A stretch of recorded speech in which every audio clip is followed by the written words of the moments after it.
Pemirsa, pasca kebakaran Senin sore kemarin, rumah di Puri Satria tampak dipasangi garis polisi. Penyelidikan sedang dilakukan untuk mengetahui penyebab kebakaran yang menghanguskan rumah dengan 8 kamar tersebut.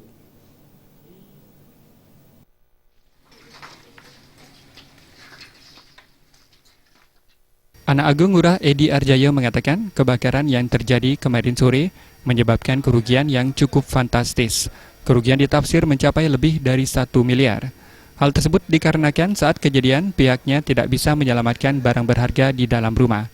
Rumah yang terdiri dari 8 kamar, di mana 3 kamar yang diduga menjadi titik awal api masih dalam status disewakan. Rumah dengan usia sekitar 60 tahun tersebut padahal baru saja sekitar 4 bulan lalu dilakukan renovasi. Penyebabnya apa? Nah, saat ini kan kita ada 8 kamar, yang 3 kamar kita kontrakkan sama orang. Nah, apinya ada di tempat ini, tempat pengontrak itu awalnya gitu. Jadi tidak sempat kita mengambil barang-barang atau apinya sudah besar sekali. Agungnya dan Bayudi, Bali TV.